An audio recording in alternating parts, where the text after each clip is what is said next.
I'm a 28-year-old guy, and this year's birthday was supposed to be a chance to relax and celebrate after a tough year. I'd planned a small dinner at a nice restaurant with close family. Nothing fancy, just good food, good company, and no stress. My parents were coming, and so was my girlfriend Rachel, who's 27. My cousins, Ryan 30M and Lisa 27F, were also invited, and while I had my reservations about them, I didn't think much of it. Ryan and Lisa have always been, let's say, unique. Ryan is the type who's always pitching some grand next big thing. If it's not a subscription box for dog lovers, it's a dropshipping empire he's building from scratch. Lisa, on the other hand, prides herself on being the brains behind the operation, though her operations tend to fizzle out just as fast as Ryan's enthusiasm. Together, they're like a tag team of bad ideas with just enough confidence to rope people in. Still, they're family, and despite their quirks, I thought it'd be nice to have them there. Rachel wasn't so sure. She's seen Ryan and Lisa in action before, but I reassured her it would just be a casual dinner. No drama, no schemes. A couple of hours before dinner, I got a text from Lisa that gave me pause. "Can't wait for tonight," she wrote. "You're going to love this." It didn't sound like the kind of message you'd send about a birthday dinner.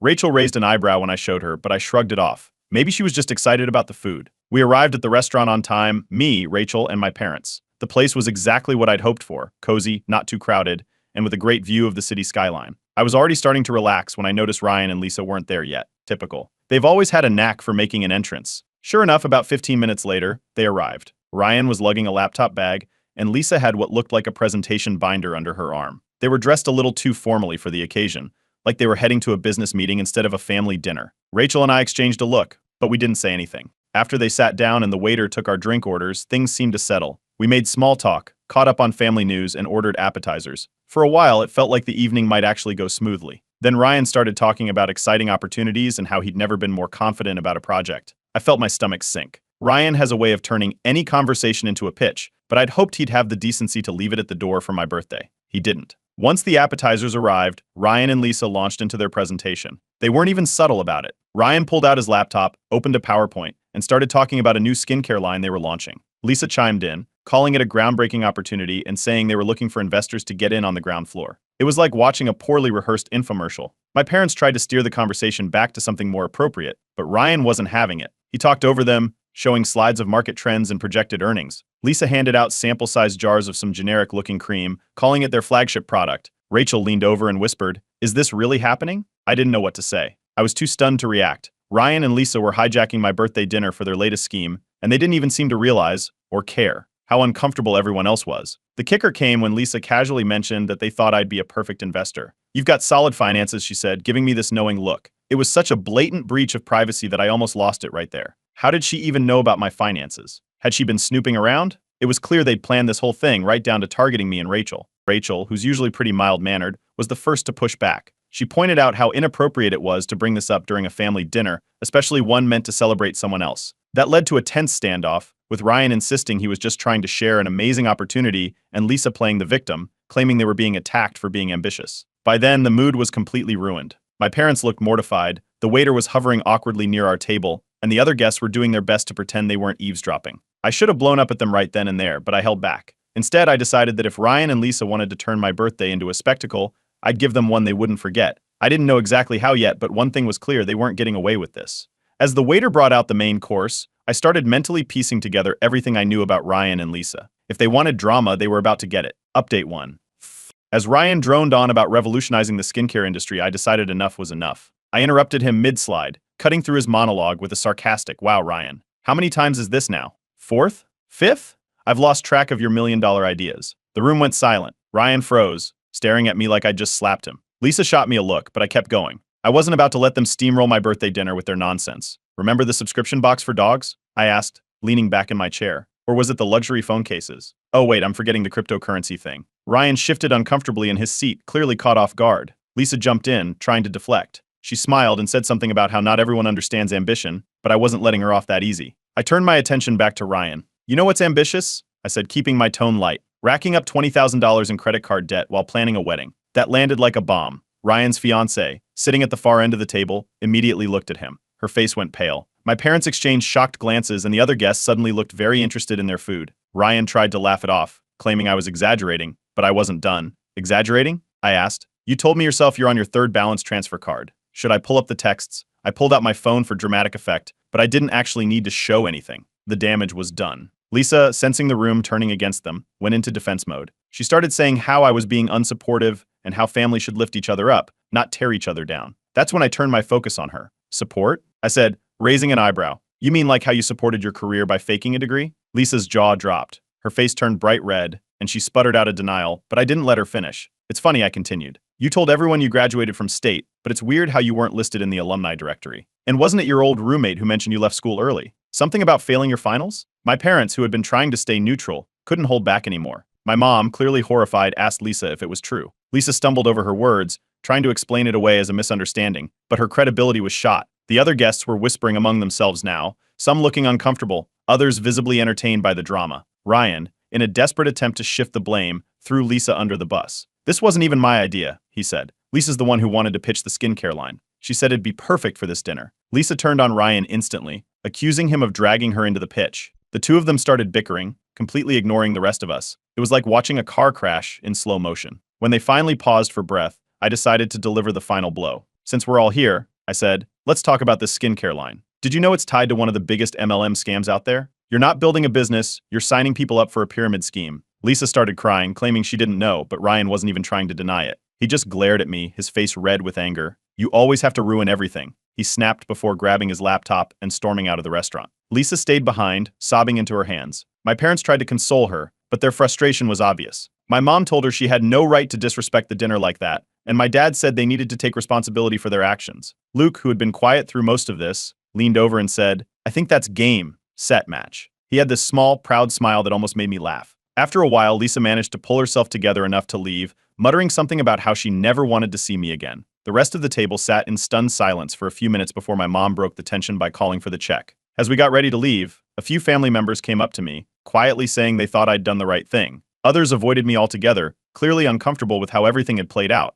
Rachel stayed by my side the entire time, her hand firmly on my arm as we walked out of the restaurant. You handled that better than I would have, she said once we were outside. I felt a mix of emotions, triumphant, sure, but uneasy about what might come next. Ryan and Lisa weren't the kind of people to let something like this slide. And judging by the way the other guests were whispering as we left, the fallout was just getting started. Update 2. The fallout started almost immediately. By the time I woke up the next morning, the family group chat was on fire. There were over 100 unread messages, and the tone was split right down the middle. Some relatives were furious at me for ruining a family dinner, while others were quietly cheering me on for finally calling out Ryan and Lisa. Ryan and Lisa had wasted no time crafting their narrative. They painted themselves as victims of my vindictive attack, claiming I'd ambushed them with personal attacks and fabricated lies. Ryan even called my actions a targeted smear campaign against their promising business venture. Lisa leaned into the sympathy angle, saying I'd humiliated her in front of the family and destroyed her reputation for no reason. I wasn't about to let that stand. I scrolled back through our text history, finding the messages where Lisa had practically spelled out her intention to pitch the skincare line at the dinner. She'd even joked about locking in a few investors before dessert. I screenshotted everything,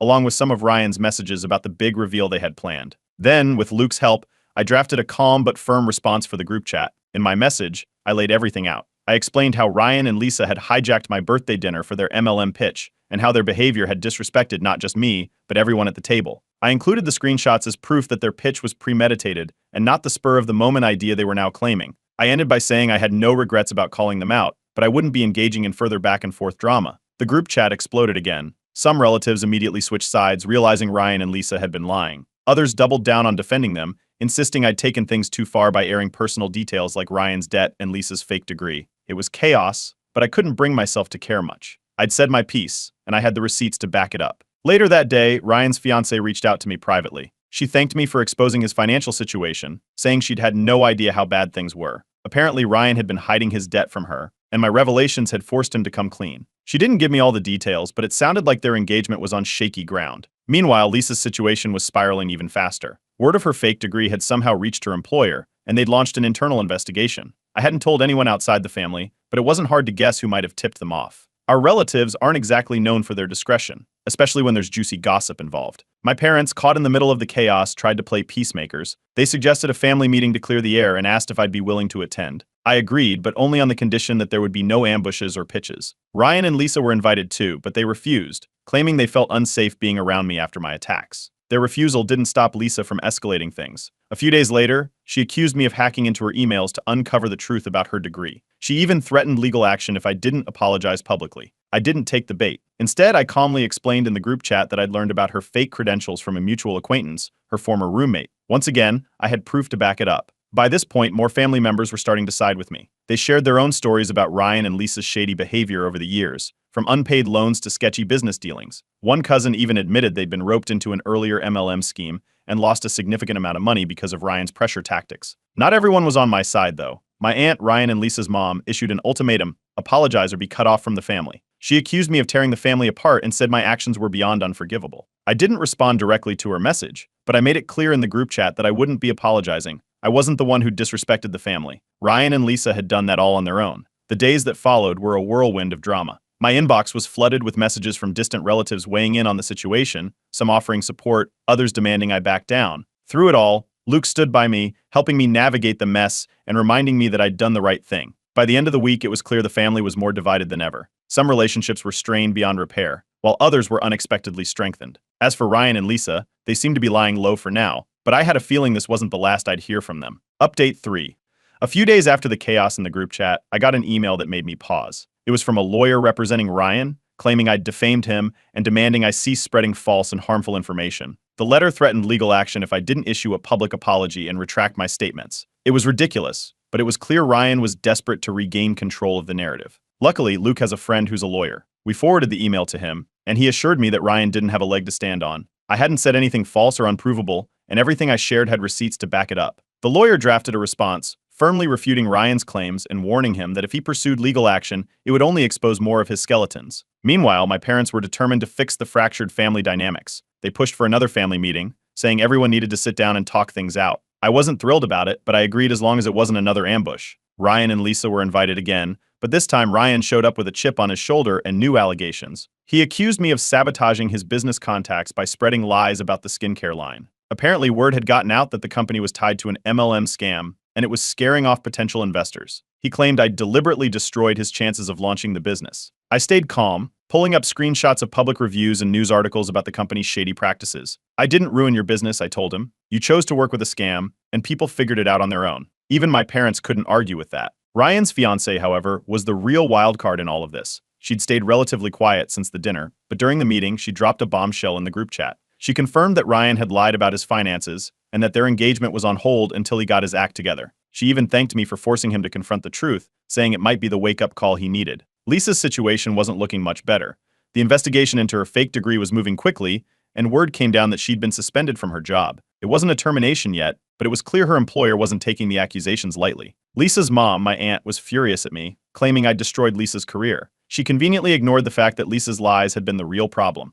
As all of this unfolded, the cousins began to find themselves increasingly isolated. More and more family members distanced themselves either out of embarrassment or sheer exhaustion from the drama. Even their usual defenders were running out of steam. The tide had turned, and it wasn't in their favor. That didn't stop Lisa from making one last attempt to turn the tables. She sent me a private message, pleading for me to stop sharing their secrets. She insisted she'd learned her lesson and just wanted a chance to rebuild her life. She even hinted that Ryan had pressured her into the pitch and that she'd gone along with it to keep the peace. I told her I'd consider it, but only if she and Ryan promised to stay out of my life. No more pitches, no more schemes, and no more dragging me into their messes. Lisa agreed, at least on paper, but I wasn't holding my breath. My parents, meanwhile, were struggling to come to terms with how fractured the family had become. They hated the rift between me and my cousins, even though they understood why I'd done what I did. They kept saying things like, "We just want everyone to get along again," but it was clear that ship had sailed. The extended family wasn't faring much better. The group chat was still a war zone, with relatives arguing over who was in the wrong and whether I'd gone too far. Some were firmly in my corner, while others believed I should have kept quiet to preserve the family's reputation. It was exhausting, but at least I wasn't fighting this battle alone. Luke, as always, had my back, and the support from other relatives was enough to keep me grounded. In the end, Ryan dropped the legal threats. His lawyer must have realized I had enough evidence to counter any claims he made, and pursuing it would only make things worse for him. Lisa, too, seemed to be keeping a lower profile, though I suspected it was more out of necessity than genuine remorse. For the first time in weeks, things seemed to be settling down. The drama wasn't over, far from it, but I was starting to see a way forward. I'd drawn my boundaries, stood my ground, and refused to let Ryan and Lisa walk all over me. Now, it was just a matter of figuring out how to move on without letting them drag me back into their chaos. Update 4. Not long after the legal threats from Ryan fizzled out, I got a call from someone I hadn't heard from in years, my estranged uncle, Rob. He and my dad had a falling out ages ago, so he'd been more or less out of the picture. Apparently, he'd caught wind of the drama through the family grapevine and wanted to talk. Rob wasn't calling just to gossip. He had his own history with Ryan and Lisa. Years ago, they'd pulled a similar stunt with him, pitching some kind of investment scheme involving luxury vacation rentals that didn't exist. Rob had lost a decent chunk of money before realizing it was all smoke and mirrors. He distanced himself from the family after that, frustrated by how everyone swept it under the rug. Hearing his stories only reinforced my decision to stand firm. This wasn't a one-time thing. Ryan and Lisa had been pulling these stunts for years. While I was piecing together Rob's history with them, Lisa's situation took another nosedive. Her employer completed their investigation, and the decision came down. She was officially fired. Losing her job meant more than just financial trouble. It also removed one of the few things she'd been able to point to as proof she had her life together.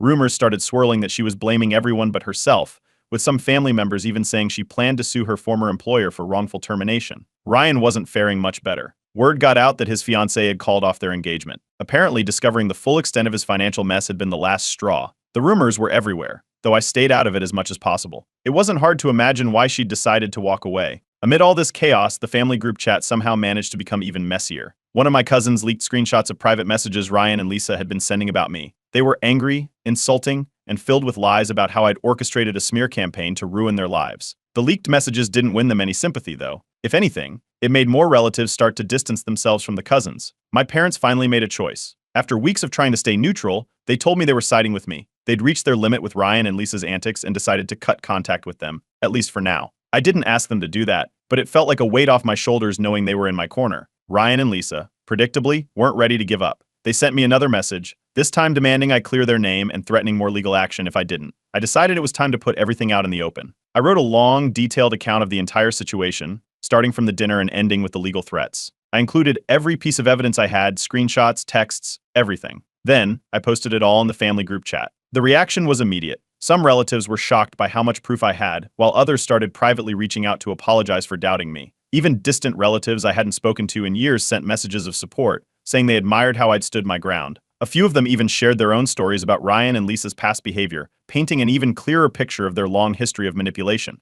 Ryan, clearly desperate, tried to launch a GoFundMe campaign to cover his mounting debts. He pitched it as a story of family betrayal and overcoming adversity, but it didn't take long for people to catch on. Screenshots of the fundraiser started circulating online, and it quickly became a laughingstock. People were sharing it in group chats, mocking Ryan's attempt to play the victim while refusing to take responsibility for his actions. Lisa, meanwhile, took to social media to air her grievances. She posted cryptic rants about being backstabbed by those closest to her and blamed everyone but herself for her problems. The posts didn't gain much traction, and the few comments she did get were mostly people pointing out her role in the mess. Over time, her posts grew less frequent, and she eventually stopped altogether. The family continued to fracture. Some relatives unfollowed or blocked Ryan and Lisa entirely, while others decided to keep their distance without cutting ties completely. The cousins' once close circle of defenders was shrinking rapidly, leaving them more isolated than ever. Then, unexpectedly, Lisa reached out to me again. This time, it wasn't a plea or a threat, it was an apology. She admitted that Ryan had pressured her into the pitch, and that she'd gone along with it out of fear of disappointing him. She promised she'd learned her lesson and just wanted to move forward. I made it clear that while I was willing to leave the drama behind, there were conditions. No more pitches, no more manipulation, and no more breaches of privacy. If she or Ryan ever crossed those lines again, I wouldn't hesitate to call them out. She agreed, and for now, it seems like she's keeping her word. Ryan, on the other hand, has gone silent. He hasn't reached out or shown any signs of changing his ways, but at least he's not actively causing more problems. For the first time in weeks, the chaos seems to be settling, and I'm finally starting to see a path forward. Whether or not Ryan and Lisa stay out of my life remains to be seen, but one thing's for sure, I'm done letting them walk all over me. Update 5. It's been a few months since my birthday dinner exploded into a family-wide drama, and I've had plenty of time to reflect. What started as a simple celebration turned into a turning point, not just for me, but for the entire family. Looking back, I can't believe how much changed in such a short period. The fallout wasn't easy to deal with. There were moments when I felt guilty for airing Ryan and Lisa's secrets so publicly, especially when I saw how deeply it impacted their relationships within the family. At the same time, I couldn't ignore the relief of finally standing up for myself and drawing a hard line against their manipulative behavior. It was a messy, complicated situation, but I knew I'd done what needed to be done. One unexpected silver lining was reconnecting with family members who appreciated my honesty. Some reached out privately to share their own frustrations with Ryan and Lisa over the years, thanking me for finally addressing what everyone else had been too afraid to confront. Those conversations helped repair some of the damage the drama had caused, and it felt good to know I wasn't alone in how I felt. Luke was my rock through all of this. Whenever I started to doubt myself, he reminded me why I'd stood my ground in the first place. He kept things in perspective and helped me focus on the positives, like the stronger relationships I was building with supportive relatives. His unwavering support made all the difference. Another unexpected connection came in the form of my uncle, Rob. Since reaching out during the height of the drama, we've developed a closer bond. Rob's been through his fair share of family conflicts, and he's given me valuable advice about navigating tricky dynamics without losing sight of my boundaries. Rebuilding that relationship has been one of the best things to come out of this whole mess. As for Ryan, he's effectively disappeared. Word is he moved out of state to start fresh. He's cut ties with most of the family, and no one seems to know what he's up to. It's probably for the best. He burned a lot of bridges during this ordeal, and I doubt he'll be welcomed back anytime soon. Lisa's path has been different. After losing her job and becoming the center of so much controversy, she's been slowly reintegrating into family events. She's keeping a much lower profile these days, avoiding drama and sticking to neutral topics during gatherings. While her reputation within the family is still shaky, it's clear she's trying to make amends in her own way. Time will tell if she truly changes, but for now she's staying out of my way, which is all I really wanted. The cousins' reputations may never fully recover. Even as the extended family starts to move on, there's a lingering sense of mistrust around them. Their antics became something of a cautionary tale, and I doubt they'll find much success if they try to pull another scheme anytime soon. For me, the experience has been a wake-up call. I've started setting firmer boundaries, not just with Ryan and Lisa, but with everyone in my life. I've also been focusing on building healthier relationships with the people who genuinely care about me.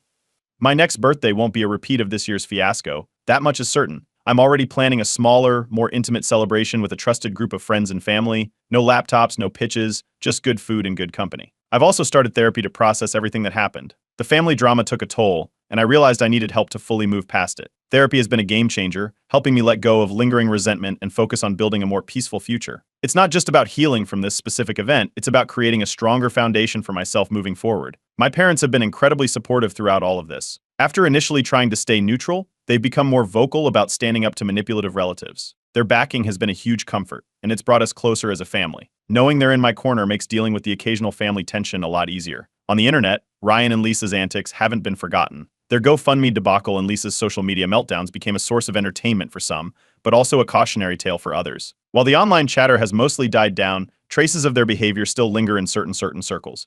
It's a stark reminder of how quickly things can spiral when you refuse to take accountability. Meanwhile, I've been focusing on my career and personal growth. The experience gave me a new perspective on resilience, and I've been channeling that energy into my work. I'm determined not to let this chapter define me, but rather to use it as a stepping stone towards something better. At this point, I've decided to step back from the family drama altogether. I'm limiting interactions with toxic relatives and focusing on the people who bring positivity into my life. While I'll always be open to reconciliation under the right circumstances, I'm not going to compromise my peace to make it happen. Closing this chapter feels like a weight lifted off my shoulders. I'm finally in a place where I can move forward, supported by the people who truly matter. The chaos may have started with a ruined birthday dinner, but it ended with a stronger, more resilient version of myself. And for that, I'm grateful.